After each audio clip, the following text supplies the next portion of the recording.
Hello student, कैसे हैं आप सब। आशा करता हूं कि आप लोग अच्छे होंगे। तो आपने कल पढ़ा था कलन विधि के बारे में और आज आप पढ़ेंगे अंकगणित का आधारभूत प्रमेय के बारे में। तो इससे रिलेटेड जो भी प्रश्न बनता है मैं आपको उसका उदाहरण करवाऊंगा।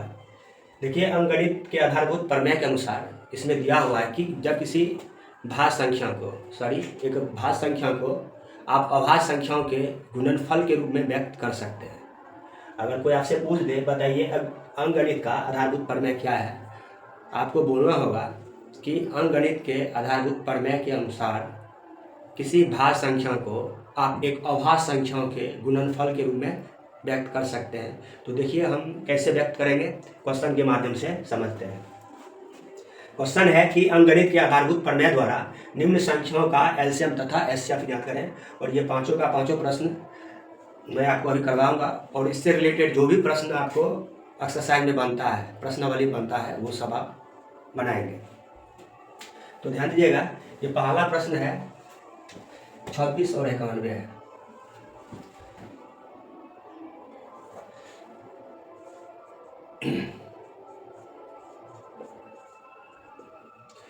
छब्बीस और 91।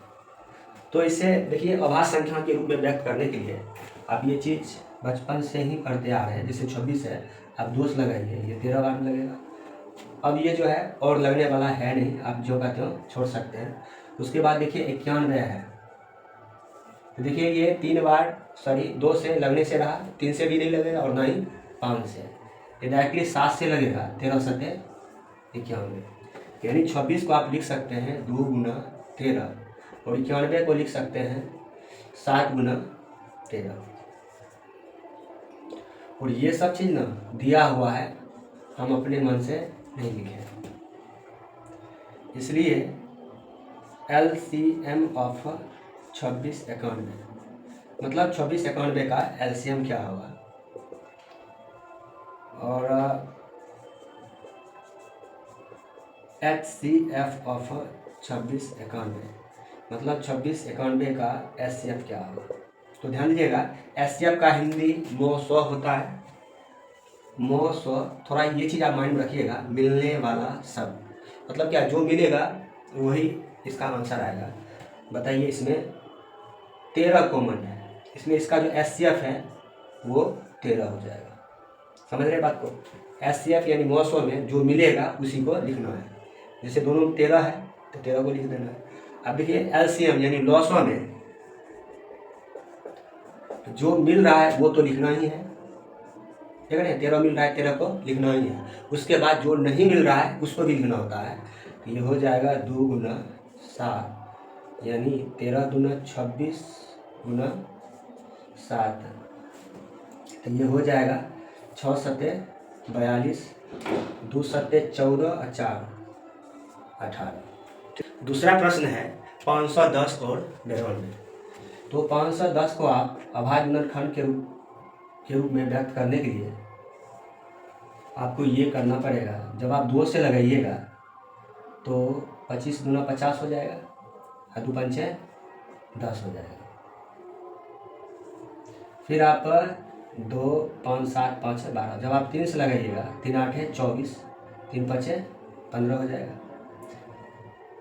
फिर उसके बाद देखिए 85 है तो 8 5 13, देखिए योगफल 13 आ रहा है तो 3 से नहीं लगेगा, तो 5 से देखिए जिसके इकाई का अंक 5 हो वो 5 से जरूर लगेगा। जब आप 5 से लगाइएगा तो 17 5 85 आ जाएगा। यानी आप 510 को लिख सकते हैं 2 गुना 3 गुना 5 गुना 17, यानी 2 गुना 3 गुना 5 गुना 17। सेम वे आपको 92 में भी वही काम करना है। जब आप 2 से लगाइएगा तो 2 चौका 8, 2 छाक 12, 2 से लगाइएगा तो 23 गुना 40 हो जाएगा। अर्थात 92 को आप लिख सकते हैं 2 गुना 23। तो देखिए मैंने आपको HCF का मतलब बताया था, इसका हिंदी मौसो होता है, मतलब मिलने वाला शब्द, मतलब जो मिलेगा आपको वही लिखना है। जैसे देखिए इस दोनों में मात्र ये 2 कॉमन है, इसलिए इसका जो HCF हो जाएगा 2 हो जाएगा। अब देखिए LCM क्या सब होगा, तो जो मिल रहा है वो तो होगा ही, और जो नहीं मिल रहा है वो भी होगा। तो बताइए क्या सब होगा, 3, 5, 17, फिर 2 और 23। 3 गुना 5 गुना 17 गुना 2 गुना 23। तो आप क्या कीजिएगा, सबसे पहले ये 5 गुना 10 कर देना है, ठीक है। फिर देखिए 23 गुना 46, और 46 को 17 से गुना कीजिए, नहीं तो आप ऐसा कीजिए ना, इसको लिख दीजिए 10 गुना 3, यानी इस चीज़ को लिख दिए हैं 2 5 6 10 गुना 3 गुना 17 गुना 23 गुना 46। तो बताइए 17 या 51 हो जाएगा, यानी 510 गुना 46।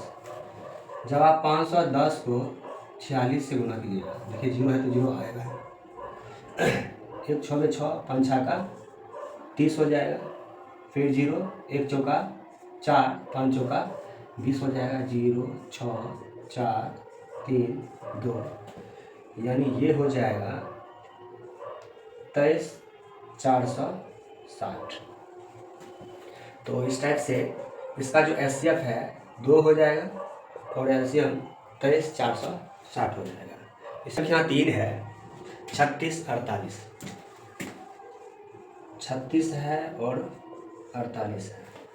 तो जैसे आप अभाज्य गुणनखंड मालूम करते हैं, वैसे 36 और 48 का अभाज्य गुणनखंड मालूम करना है। 2 से लगाइएगा 18 बार में,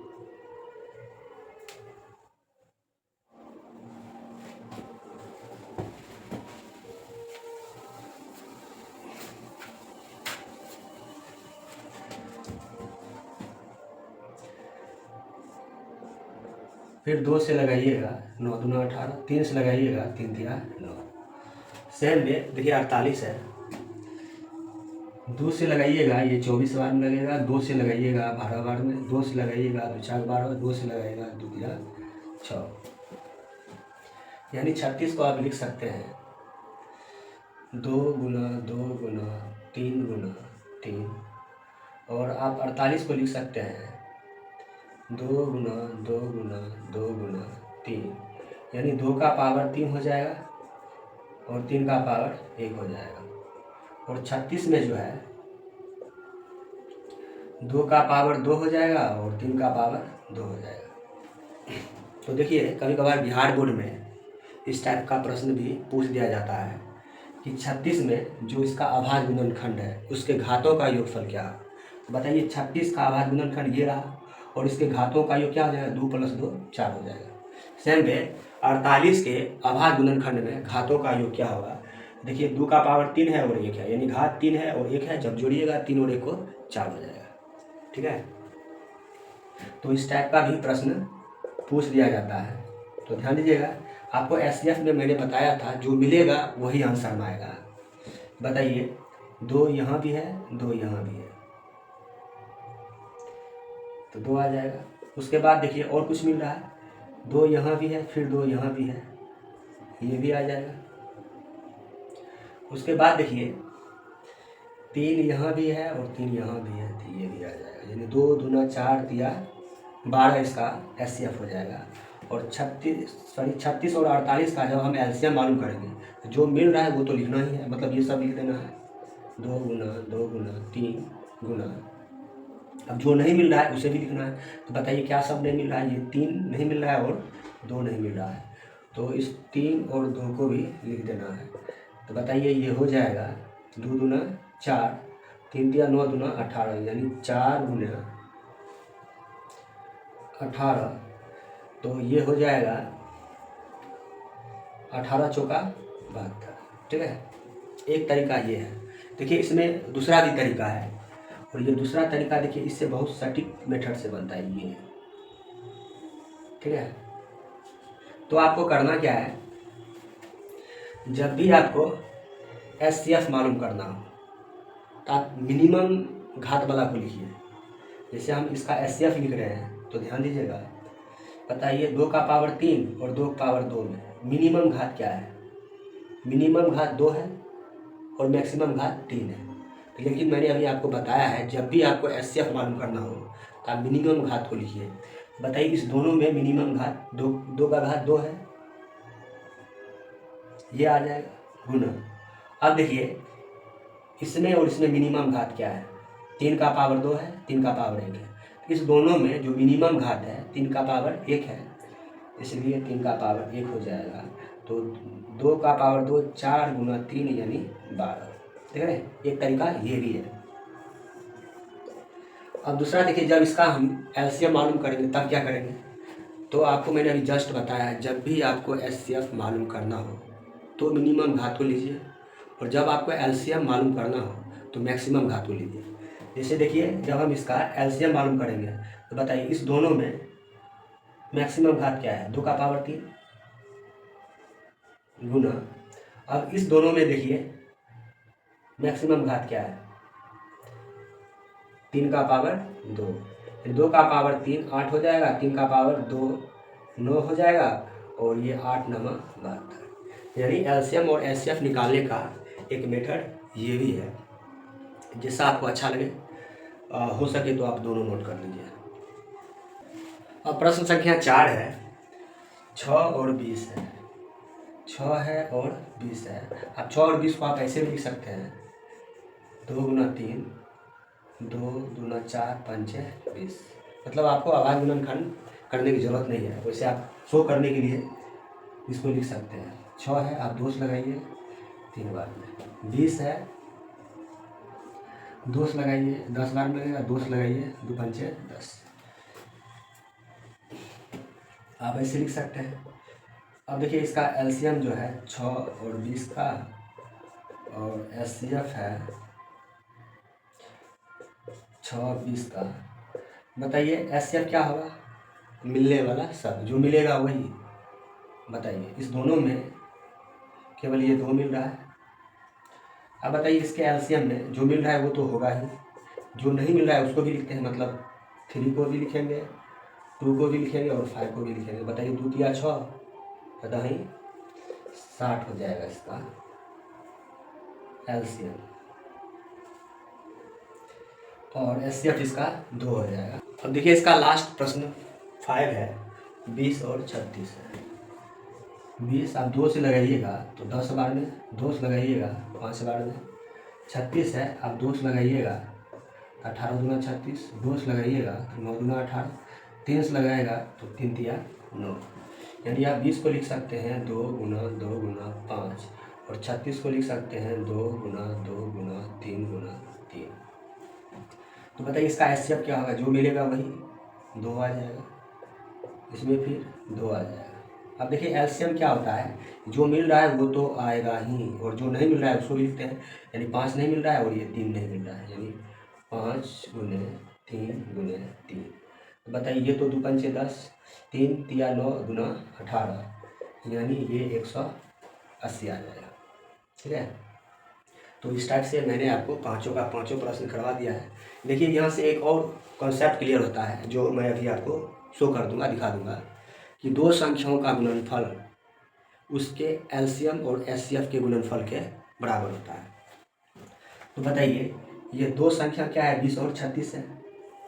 दो संख्या 20 और 36 है, जब आप इसको गुना कीजिएगा बताइए 36 गुना 72 यानी 720 आ जाएगा। अब देखिए इसके एलसीएम और एचसीएफ को गुना करते हैं, यानी एलसीएम गुना एचसीएफ, तो ये हो जाएगा, एलसीएम क्या है बाबू 180 है, और एचसीएफ है 2 दूना 4, यानी 18 चौका 72 यानी 720। देख रहे हैं 720 और 720 मिल रहा है।